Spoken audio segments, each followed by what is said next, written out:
গ্রামের মেঠো পথে গেলেই মেঠো মাইর খায়, হ্যাঁ, জনতার হাতে গণধোলাই খেতে হয় মাঝে মাঝে। মেনে নেন এই মবগুলো আজকে যারা মানে অপরাধ তো ধীরে ধীরে কমে আসতেছে, অপরাধ তো বাড়ছে না, এমন না যে বেড়ে যাচ্ছে। আপনি নিশ্চয়ই মনে আছে জেলখানায় চিহ্নিত শীর্ষ সন্ত্রাসীরা আটক ছিল, তাদেরকে কি বিএনপি সরকার গঠন করার পরে ছাড়া হয়েছে? যেটা আন্দোলন করেছিল ছাত্র শিবির শাহবাগ মোড়ে, গাইবান্ধার যে একটা শিবিরের একটা নেতা হত্যার ঘটনা নিয়ে, সেখানে তিনি বলেছেন খুনের রাজনীতি পরিহার না করলে আওয়ামী লীগের মতো বিএনপিকে জনগণ দেশ ছাড়া করবে বলে মন্তব্য করেছেন ছাত্র শিবিরের কেন্দ্রীয় সভাপতি নুরুল ইসলাম সাদ্দাম। এখন যদি সাইদ খানের যে বক্তব্য, তিনি বলছেন খুনের রাজনীতি শিবির করে, শিবির যে কতটা ভয়ঙ্কর বিভিন্ন বিশ্ববিদ্যালয়ের শিক্ষার্থীরা জানে। দেখেন, সরকারের বয়স ৩-৪ মাস মাত্র। এই ৩-৪ মাসে আইনশৃঙ্খলা পরিস্থিতির অবস্থা আসলে ভালো না, এটা আমাদের স্বীকার করতেই হবে। সেটা হতে পারে পুলিশের মধ্যে দুর্বলতা আছে কাজের ক্ষেত্রে, আনুগত্যের ক্ষেত্রে, অথবা হতে পারে যে পুলিশের মধ্যে ফেসিবাদী শক্তির একটা প্রভাব এখনও রয়ে গেছে, সরকারের পূর্ণ আনুগত্য এখনও আসেনি, সেরকম কিছু হতে পারে। কিন্তু আইনশৃঙ্খলা পরিস্থিতি যে ভালো না, এটা আমাদেরকে স্বীকার করতেই হবে। তাহলে স্বরাষ্ট্রমন্ত্রীর বক্তব্যটা কিভাবে নেবেন? উনি বলছেন অপরাধের গ্রাফ বিগত যে কোনো সময়ে চেয়ে নিম্নমুখী দাবি করেন স্বরাষ্ট্রমন্ত্রী, সেটা দাবি করতেই পারেন, কিন্তু বাস্তবতা হচ্ছে আমরা তো দেখছি যে খুনের যে পরিসংখ্যান, সেই পরিসংখ্যান গত কয়েক মাসে ধারাবাহিকভাবে বেড়েছে এবং প্রকাশ্যে নানান জায়গায় হত্যার ঘটনা হয়েছে। খোদ রাজধানীতে নানান জায়গায় হত্যার ঘটনা হয়েছে। হতে পারে অনেকগুলো ইন্টারনাল সন্ত্রাসী গ্রুপগুলোর মধ্যে খুনাখুনি হয়েছে, অনেকগুলো পারিবারিক জায়গায় খুন হয়েছে। কিন্তু একই সাথে আবার রাজনৈতিক প্রভাব বিস্তারের জন্য, চাঁদাবাজির জন্য বিএনপির অন্তর্কোন্দলেও নিজেদের লোকেরাও খুন হয়েছে। আর এর বাইরে তো বিরোধী দলের এই ছাত্র শিবিরের একজন খুন হলো গাইবান্ধায়, কিছুদিন আগে জামায়াতের একজন কর্মী খুন হয়েছে, আরও এই ধরনের নানান জায়গায় খুন হয়েছে। তো খুনের রাজনীতি আমরা যদি দেখতে চাই যে ফেসিবাদ পরবর্তী নতুন বাংলাদেশে, আমরা তো আসলে খুনের রাজনীতি দেখতে চাই নাই। এবং আমরা কিন্তু এটার কিছুটা ভালো লক্ষণ দেখেছিও যে এবারে নির্বাচনে অতটা সহিংসতা ঘটেনি, যদিও শেরপুরে জামায়াতের একজনকে খুন করেছিল বিএনপির লোকেরা। তো এ ধরনের কিছু ঘটনা ঘটেছে, এর বাইরে কিন্তু বিচ্ছিন্ন কিছু ঘটনা ছাড়া মোটামুটি শান্তিপূর্ণ নির্বাচন হয়েছে, কারণ আওয়ামী লীগের মতো একটা সন্ত্রাসী গ্রুপ এখানে ছিল না বলে। কিন্তু নির্বাচনের পরবর্তীতে বিএনপির নেতাকর্মীরা দীর্ঘদিন পরে পাওয়ার পেয়ে নানান জায়গায় অপরাধের সাথে জড়াচ্ছে, চাঁদাবাজি, খুনাখুনি এগুলোর সাথে জড়াচ্ছে। এবং যে কয়টা খুনে পর্যন্ত হয়েছে নির্বাচনের থেকে শুরু করে এ পর্যন্ত, যে কয়টা খুন হয়েছে রাজনৈতিক খুন, হতে পারে সেটা অন্য সময়ের তুলনায় রাজনৈতিক খুনের পরিসংখ্যান অনুযায়ী কম, কিন্তু বিএনপির অন্তর্কোন্দল এবং অন্য দলের মানুষ খুন করার জায়গায় যে কয়টা ঘটনা ঘটেছে সবগুলোর সাথেই বিএনপির লোকেরা জড়িত ছিল। সো আমরা যদি বলি যে বাংলাদেশে খুনের রাজনীতি কারা ফিরিয়ে নিয়ে আসছে, তাহলে এটা বলতে হবে নিঃসন্দেহে বিএনপির 24 আগস্টের পরে। তাহলে বিএনপির লোকেরা, এখন হতে পারে এখানে যে বিএনপির লোকেরা করছে বা বিএনপিতে কিছু আওয়ামী লীগের মানুষজনরা পুনর্বাসিত হয়েছে যারা তাদের খুনাখুনির চরিত্র এখনও পর্যন্ত জিয়ে রেখেছে, সেরকম হতে পারে। অথবা স্থানীয়ভাবে বিএনপির অন্তর্কোন্দলের কারণে, প্রভাব বিস্তারের কারণে, চাঁদাবাজির ভাগবাটোয়ারা, এগুলোর কারণে এই খুনের রাজনীতিটা কন্টিনিউ থাকছে। আমি মনে করি এটা দায় নিঃসন্দেহে সরকারের, এবং দল হিসেবে বিএনপিরও আছে যে নতুন বাংলাদেশে এই খুনাখুনির রাজনীতিটা কন্টিনিউ হচ্ছে। এবং যদি এটা হয়, যদি রাজনৈতিক চরিত্রে আওয়ামী চরিত্র ফিরে আসে, সেটা সরকারের মধ্যে হোক, দলের মধ্যে হোক, তাহলে এটার কনসিকুয়েন্স তো নিঃসন্দেহে সেই দলকে বহন করতে হবে। কিন্তু আমরা সেটা প্রত্যাশা করি না। আমরা মনে করি বিএনপি বা সরকার সেই জায়গায় আন্তরিক থাকবে, বিচার করবে। 2-4টা ঘটনা আপনি যদি বিচার করেন, যেমন রামিসার ঘটনায় কিন্তু সরকার অল্প দিনের মধ্যে বিচার করে ফেললো। আপনি যদি দৃষ্টান্তমূলক বিচার করেন, তাহলে সারা দেশের নেতাকর্মীরা কিন্তু একটা মেসেজ পেয়ে যাবে যে আমি যদি এরকম খুন করি তাহলে আমাকে কিন্তু বহিষ্কার করা হবে এবং বিচার করা হবে, আমার জেল হবে, ফাঁসি হবে। তো এইটা আমি মনে করি সরকার যদি অ্যাকশান নেয়, এটা স্টিল আন্ডার কন্ট্রোল, এটা সম্ভব। যদিও এ ধরনের খুনাখুনির ঘটনা, এটা একজন মায়ের কোল খালি হয়ে গেল, সেটা তো আর আমরা ফিরিয়ে দিতে পারবো না। এই যে শিবিরের যেই সভাপতি, ইউনিয়ন সভাপতি খুন হলো, তো এই ঘটনায় যদি সরকার তড়িৎ বিচার করে, আমি মনে করি এটা কন্ট্রোল করতে পারবে। আর না হয় এটা ব্যাপারে কতটা আগ্রহী হয়ে উঠবে সরকারের। এখন পর্যন্ত আমি তো তড়িৎ কোনো আগ্রহ আমি দেখিনি। বিএনপির জেলা কমিটি ওই একজনকে, হত্যাকারীদের একজনকে বহিষ্কার করেছে এবং বলছে তার কোনো দায় আমরা নিব না এবং তার সাথে সম্পর্ক রাখবো না, এ ধরনের কথা বলা হয়েছে। এটা একটা ঘটনা যে বহিষ্কার করা হয়েছে, কিন্তু এটা সময় কম। আমি একটা প্রশ্ন করছি, 24 আগস্টের পরে বিএনপি খুনের রাজনীতিতে ফিরেছে, তাই 24-এর আগে কি শিবির করতে খুনের রাজনীতি? না, এটা বলিনি, 24-এর আগে তো আওয়ামী লীগ করেছে, দীর্ঘদিন ধরে আওয়ামী লীগ খুনাখুনির রাজনীতি করেছে। বিরোধী দলের হাতে তো আসলে পাওয়ারটা থাকে না, পাওয়ার থাকে সরকারের হাতে। আপনি দেখেন এই ছাত্রলীগ যখন সরকারে ছিল, যখন আওয়ামী লীগ, এরা তো একটা মানে কি বলে, দুর্দান্ত শক্তির মতো, যে তাদের সামনে দাঁড়ানোর ক্ষমতা কারো নাই, এরকম হয়। আবার পাওয়ার চলে যাওয়ার পরে যখন পুলিশ সাথে নেই, তখন কিন্তু একদম ঠান্ডা। তো পাওয়ারে আসার পরে ছাত্র সংগঠন বলেন, যুব সংগঠন বলেন, এরা যখন পুলিশ যখন তাদেরকে প্রোটেকশন দেয়, তখনই আসলে এরা স্বৈরাচারী, সন্ত্রাসী, গুন্ডামাস্তান হয়ে ওঠে। যদি পুলিশ এই প্রোটেকশনটা না দেয় সরকারের পক্ষ থেকে, তাহলে দেখবেন এই খুনাখুনি বন্ধ হয়ে যাবে। খুনাখুনির মূল কারণ কিন্তু পুলিশের প্রোটেকশন। জি, অসংখ্য ধন্যবাদ সাইদ খান।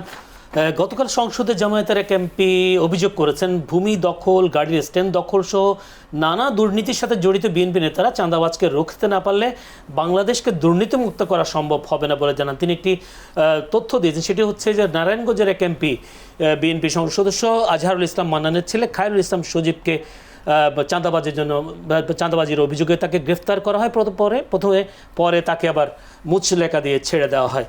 তাহলে এই যে ছেড়ে দেওয়া, এমপি পুত্র বলে কি ছাড়া পেয়েছেন, নাকি অন্য কেউ হলে থাকতেন জেলে? জি, ওই সংসদ সদস্য যে এতটা পাতলা মেধার, আমি এটা বুঝতে পারিনি।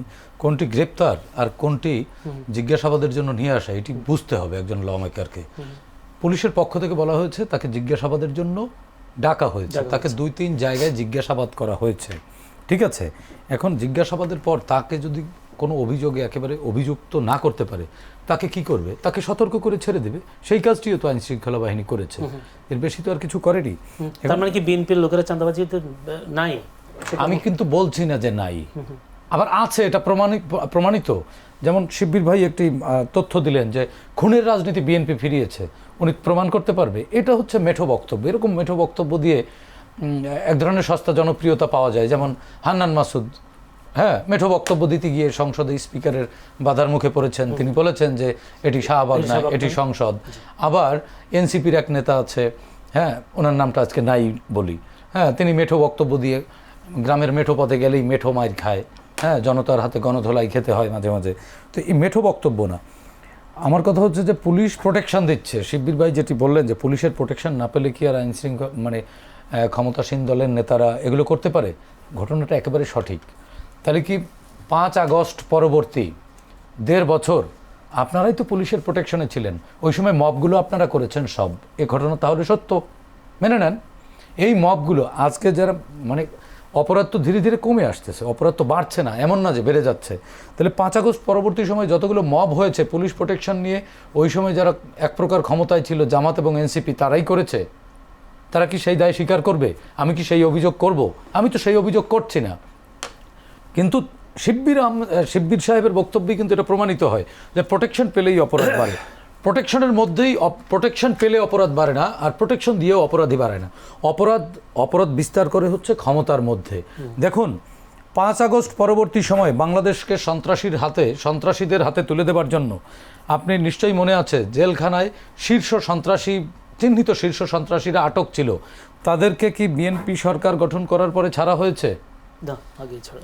5 আগস্টের পরবর্তীতেই তো বেশ কিছু চিহ্নিত কিলারকে ছেড়ে দেওয়া হয়েছে না? তাদেরকে কে ছেড়েছে? এই মুক্তি দেওয়ার উদ্দেশ্য কি ছিল? তাদেরকে ব্যবহার করে, রাষ্ট্র ক্ষমতাকে দীর্ঘদিন ব্যবহার করা। সেই শীর্ষ সন্ত্রাসীরাই তো এখন আড়ালে আবডালে থেকে এই সরকারকে বেকায়দায় ফেলবার জন্য নানান ধরনের সন্ত্রাসী কর্মকাণ্ড করছে। মোহাম্মদপুরে যাদেরকে আটক করছে তারা বিএনপির কোন সংগঠনের নেতা? শিববীর আহমেদ যে বললেন যে বিএনপির অনেক নেতা, বিএনপির কোন নেতা? হ্যাঁ, বিএনপি অপরাধ জিরো না ভাই, একটা সমুদ্রের মধ্যে হাঙর থাকে, অনেক ধরনের সুস্বাদু মাছও থাকে। আপনার জামাত তো একটা অ্যাকোরিয়াম, এখানে সাজানো গোছানো, সবকিছু নিয়ন্ত্রিত, এর মধ্যে দেখা যায় না, এর মধ্যে অদৃশ্যও কিছু আছে। এজন্য জামাতের সন্ত্রাসীদেরকে তো দেখা যায় না, জামাতের তো রেপিস্টদের দেখা যায়। যেমন শিবিরের যে ছেলে রেপ করে পালিয়ে গেছে, পরে শিবিরের পক্ষ থেকে, জামাতের পক্ষ থেকে বলা হলো কি তাকে গুম করা হয়েছে, কিন্তু পরবর্তীতে বেরোলো কি সে ভয়ঙ্কর অপরাধী, সিরিয়াল রেপিস্ট। পরে শিবিরে পদও পাওয়া গেল, ছাত্র শিবিরের, এখন তাকে বহিষ্কার করা হলো, ঠিক আছে।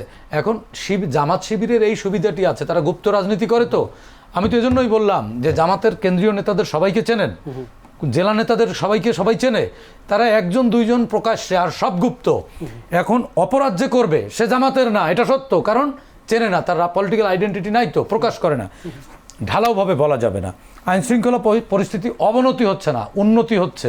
প্রচণ্ড অপরাধ বিরাজমান ছিল আমাদের সোসাইটিতে, সেই জায়গা থেকে ডে বাই ডে কমছে। ছিনতাই কি জিরো করা সম্ভব? ছিনতাই নিয়ন্ত্রণ করতে হবে, অপরাধ নিয়ন্ত্রণ করতে হবে। অপরাধ শূন্য পৃথিবীতে কোনো দেশ নেই, অপরাধ শূন্য একটা দেশ আছে। কোনটা জানেন? সাইবেরিয়া, যে জায়গায় মানুষ নেই। যেখানে মানুষ আছে সেখানে অপরাধ থাকবে, অপরাধ নিয়ন্ত্রণ করতে হয়, সরকার আন্তরিক আছে। এবং আরেকটি মানে কথা, আপনার কথা হচ্ছে অপরাধের গ্রাফ কমে গেছে, স্বরাষ্ট্রমন্ত্রী যে কমছে। বলছেন। এবং জি। আরেকটি কথা বলেন না, বিএনপি সন্ত্রাসের রাজনীতি বা হত্যার রাজনীতি বা রক্তের রাজনীতি নিয়ে আসতেছে। আরে ভাই, বিএনপির এখন হত্যা করার দরকার কি? বিএনপি তো ক্ষমতায় আছে, ক্ষমতাসীন দল। তাকে ফেলে দেওয়ার জন্য যারা চেষ্টা করতেছে, আওয়ামী লীগের সাথে তলে তলে হাত মিলিয়ে যারা দেশকে ভালনারেবল করতে চাচ্ছে, এক ধরনের ইনফিরিয়রিটির মধ্যে ফেলে দিচ্ছে, তারাই এই অপকর্মগুলো করছে, তারাই এই সন্ত্রাসী কাজগুলো করছে। এবং তাদের তো গুপ্ত রাজনীতির একটা কৌশল আছে, বিভিন্ন দলে বিভিন্ন নামে ঢুকিয়ে রেখে তাদের দিয়ে অপকর্ম করে। সরকারের পক্ষ থেকে এমন কোনো ঘোষণা আসছে যে আওয়ামী লীগকে রাজনীতিতে ফিরতে দেওয়া হবে না, এরকম কোনো? অবশ্যই যেখানে স্বরাষ্ট্রমন্ত্রী বলেন যে আওয়ামী লীগ একটি সন্ত্রাসী সংগঠন, জি, সংগঠন, but তাদেরকে রাজনৈতিক দল হিসেবে বিবেচনা করার সুযোগই নাই। তারা ফিরবে কি করে? এটা একটা মন্তব্য। কোনটা? ফিরতে দেওয়া হবে না, ফিরতে দেওয়া হয়েছে, নিষেধাজ্ঞা প্রত্যাহার হয়েছে। আর পালিয়ে যাওয়ার শক্তি কোনোদিন ফেরে না। আওয়ামী লীগ সরব হয়েছে জামাতের পথ ধরে। জামাত একসময় অনলাইনে অ্যাক্টিভ ছিল, এখনও অনলাইনে অ্যাক্টিভ, বট বাহিনী দ্বারা নিয়ন্ত্রিত। আওয়ামী লীগ এখন অনলাইনে অ্যাক্টিভ, বট বাহিনী দ্বারা নিয়ন্ত্রিত। হ্যাঁ, সুতরাং জামাত এবং আওয়ামী লীগ ভাইস ভার্সা। হ্যাঁ, জামাত খালাতো ভাই বোন, তারা এপিট ওপিট দিয়ে চলে। জামাতও একটি মানে গুপ্ত রাজনৈতিক দল, আওয়ামী লীগও আগামীকালকে এইভাবে গুপ্ত হামলা করার একটা প্ল্যান নিছে। নিশ্চয়ই জনগণ সেটি রুখে দেবে। এই কারণে 24-এর অভ্যুত্থান, গণ অভ্যুত্থান আমরা বলি, এটি জামাতি অভ্যুত্থান না। জামাত মনে করেছিল 24-এ জামাতি অভ্যুত্থান হয়েছে বা সাম্প্রদায়িক অভ্যুত্থান হয়েছে, সেটিকে কিন্তু জনগণ না বলে দিয়েছে।